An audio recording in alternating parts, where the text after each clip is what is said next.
Hong Kong, the city never sleeps, but it has its shadows, dark corners where the neon glow fades, where desperation festers, and where nightmares take root. Among its twisting alleys and neon-drenched streets, a secret lay hidden. A crime so shocking, so brutal, that it would haunt Hong Kong for decades. A crime concealed within the hollow stare of a child's toy. The Hello Kitty murder. It started like many urban tragedies due desperation, crime, and an unforgiving underworld. But what happened inside a rundown apartment on Granville Road was something far more sinister. A woman vanished, leaving behind only whispers. And when the truth emerged, it was almost too horrific to believe. This is not just a crime story. It is a descent into the darkest depths of human cruelty, a nightmare stitched behind the plastic smile of an innocent doll.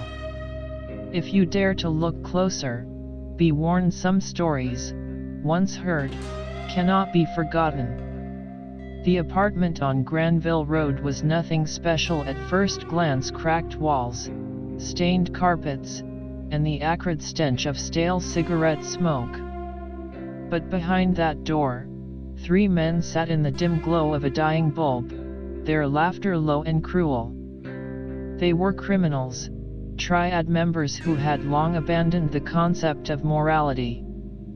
But none of them, not even in their most depraved moments, had imagined the horrors they were about to inflict on Fan Man-yee. Fan was a woman of misfortune. Born in 1975, she had been abandoned as a child and grew up in an orphanage. Upon turning 15, she was cast into the harsh streets, where she turned to drug use and prostitution to survive. At 21, she found work in a brothel, where she met Chan Man-lok, a man who would become her worst nightmare. Chan was a mid-level triad member, a 34-year-old drug dealer with a penchant for sadism. He took a liking to Fan and became one of her regular clients, often engaging her in drug-fueled nights of debauchery. But he was not a man to be crossed, and when Fan made the mistake of stealing HK $4,000 from him, she sealed her fate. March 17, 1999. The night was humid, the air heavy with the promise of rain. Fan was alone in her apartment in Kwaichung when the door burst open. Chan, accompanied by 2 of his lackeys, Leung Xingqiu and Leung Weilun, stormed in. They grabbed her roughly, shoving her into a waiting car, her screams swallowed by the city's endless noise.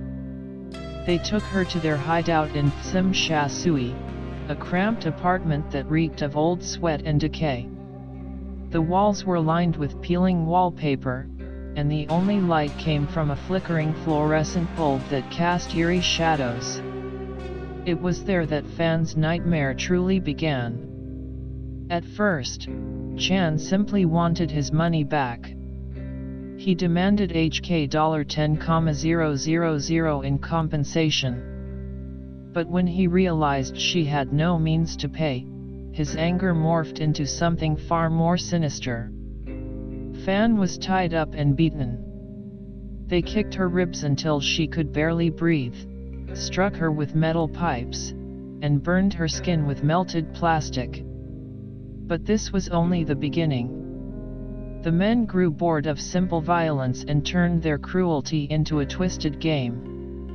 They forced her to consume human waste, mocking her as she gagged. They urinated on her face, laughing at her degradation.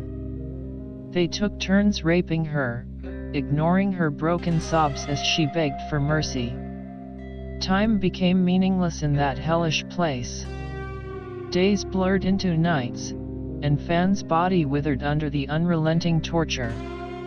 The men starved her, depriving her of food and water, watching with sick fascination as her once healthy frame became a gaunt shadow of itself. Her captors found new ways to entertain themselves, forcing her to smile and thank them after each beating, twisting her pain into their own amusement. And then, one day, she stopped moving. Her body, bruised and broken beyond repair, could endure no more. Her shallow breath ceased, and she became still. At first, the men didn't believe she was dead. They prodded her, slapped her face, but there was no response. Fan Man-yee was gone. Panic set in. They hadn't meant to kill her, not yet. They needed to dispose of the body, but simply dumping it would be too risky. So they devised a plan, one that would ensure no trace of her remained. They dismembered her corpse, severing limbs with crude hacksaws. They boiled her flesh, stripping it from the bone, hoping the steaming water would erase the evidence of their crime. The stench was unbearable, a sickly sweet odor that clung to the walls. But the worst was yet to come. Her skull, stripped clean, was too recognizable. They needed a place to hide it. One of them had an idea, a twisted, grotesque inspiration. They stuffed it inside a giant Hello Kitty doll, sewing it shut as if concealing a child's toy. And with that, they believed they had erased her existence. But the dead do not rest so easily.